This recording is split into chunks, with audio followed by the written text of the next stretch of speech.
സംസ്ഥാനത്ത് വേനൽ ചൂട് കടുക്കുകയാണ്. ഈ സീസണിലെ ഏറ്റവും ഉയർന്ന ചൂട് ഇന്നലെ പാലക്കാട് ജില്ലയിൽ അനുഭവപ്പെട്ടു. 41.1 ഡിഗ്രി സെൽഷ്യസാണ് ഇന്നലെ രേഖപ്പെടുത്തിയത്. കേരളത്തിൽ ഇടുക്കി, വയനാട് ഒഴികെയുള്ള എല്ലാ ജില്ലകളിലും ചൂടുമായി ബന്ധപ്പെട്ട അലേർട്ട് ഉണ്ട്. ഡാൻ കുര്യൻ ഏറ്റവും പുതിയ വിവരങ്ങളുമായി ചേരും. ഡാന്, ചൂട് കുറയാനുള്ള സാധ്യത എത്രത്തോളമുണ്ട് എന്നാണ് ഇപ്പോൾ ജനം ചോദിക്കുന്നത്. വേനൽ മഴ അങ്ങിങ്ങായൊക്കെ പെയ്യുന്നുണ്ട്. ഇനിയുള്ള പ്രവചനം എന്താണ് ഇനിയുള്ള ദിവസങ്ങളിൽ? വരുന്ന ഏതാനും ദിവസങ്ങളിൽ കൂടി ഒരു ആശങ്കാജനകമായ തരത്തിലേക്ക് സംസ്ഥാനത്തെ താപനില ഉയരും എന്ന വിവരങ്ങൾ തന്നെയാണ് പുറത്തു വരുന്നത്. 37 ഡിഗ്രി സെൽഷ്യസ് മുതൽ 41 ഡിഗ്രി സെൽഷ്യസ് വരെ പല ജില്ലകളിലും ചൂട് ഉയരാൻ സാധ്യതയുണ്ട്.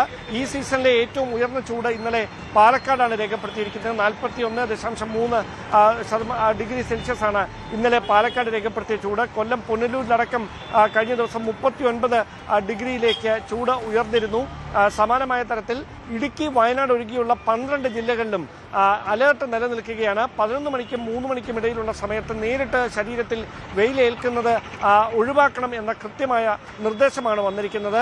അതോടൊപ്പം ഈ കാടിനുള്ളിലും വലിയ തരത്തിൽ ചൂട് ഇരുന്നതിനാൽ ഇഴജന്തുക്കൾ, പാമ്പുകൾ ഉൾപ്പെടെയുള്ള ഇഴജന്തുക്കൾ കാടിറങ്ങുന്ന ഒരു സാഹചര്യമുണ്ട്. അതുകൊണ്ട് തന്നെ ജാഗ്രത പാലിക്കണമെന്ന നിർദ്ദേശം കൂടി ഈ കാലാവസ്ഥാ നിരീക്ഷണ കേന്ദ്രവും അതോടൊപ്പം വനം വകുപ്പുമൊക്കെ നൽകുന്നുണ്ട്.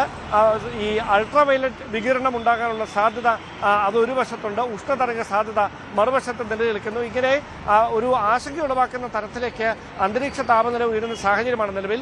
വേനൽ മഴ അങ്ങിങ്ങായി പെയ്യുന്നുണ്ട്. പക്ഷേ അതുകൊണ്ടൊന്നും ചൂട് കുറയുന്നില്ല എന്നതാണ് നിലവിലെ സാഹചര്യം. ഡാൻ കുര്യൻ വിവരങ്ങൾ പങ്കുവച്ചു.